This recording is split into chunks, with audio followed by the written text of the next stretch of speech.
இன்று 20 டிசம்பர் 2021. சபரிமலை யாத்திரை முடிந்து 2வது நாள், அதாவது மாலை அணிவித்ததிலிருந்து 43வது நாள்.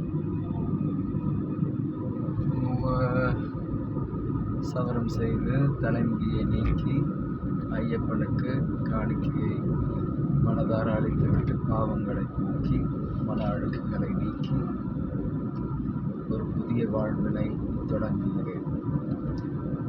ஏற்கனவே துவங்கிவிட்டேன். ஐயனை பார்த்த கணம் நான் திரும்ப பிறந்து விட்டேன். எனது அப்பன், எனது தாய் ஐயப்பன். 3 அகந்தைகளை அழிக்க வேண்டும்: மண், பெண், பொன். இந்த 3ஐயும் அழிப்பதற்கான போராட்டமே வாழ்வு முழுக்க நீள்கிறது.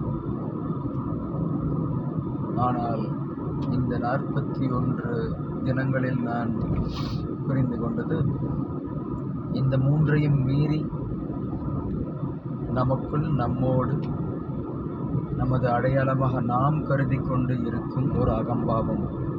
அது வேறொன்றுமில்லை, நான் எனும் எண்ணம். முதலில் நாம் அழிக்க வேண்டியது நான் எனும் எண்ணம், பின்புதான் மண், பொன், பெண், இதன் மீது உள்ள ஆசைகளை. இந்த புரிதல் எவ்வாறு நிகழ்ந்தது? எல்லா எல்லா ஜாதி சம்பந்தப்பட்ட சடங்குகளை பற்றி எனக்கு எதுவும் தெரியாது. ஆனால் ஐயப்பனை வழிபடும் முறையில் ஒரு நல்லிணக்க, பொது உடைமை, சம தளத்தில் இயங்கும் ஒரு வாய்ப்பு உருவாகிறது பக்தர்களுக்கு நடுவில்.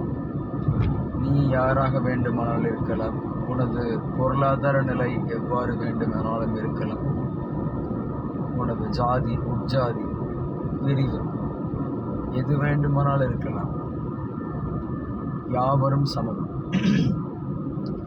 And this is the same philosophy I'm trying to embrace at the corporate office as well when I work with foreign banks, trying to be in the flat structure, beating the hierarchical bias. ஒரு தளத்தில் ஐயப்பன் பறைசாற்றும் சம உரிமை, சம மரியாதை சகாக்களுக்கு, சகா பக்தர்களுக்கு. இன்னொரு புறம் இந்த கார்ப்பரேட், அதில் கொணரப்பட்ட அந்த ஹைரார்கியை நம்ம எப்படி சமதளத்தில் இயக்குகிறோம்? அதில் தான் ஃப்ளிப்பன்ஸிங்கிற ஒரு வார்த்தை நோட்ஸ் ஆஃப் ட்ரீம் புக்கில், ஆட்டோபயோகிராஃபி, இந்த பயோகிராஃபி புக்கில், ரஹ்மான் பற்றிய பயோகிராஃபி புக்கில் இருந்து ஃப்ளிப்பன்ஸ். நீ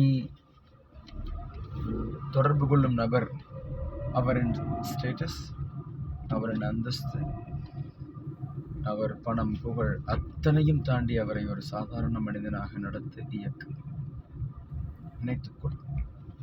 மற்ற எவற்றுக்கும் தலைவணங்கி செல்லாதே. ஃபிலிப்பன்ஸி.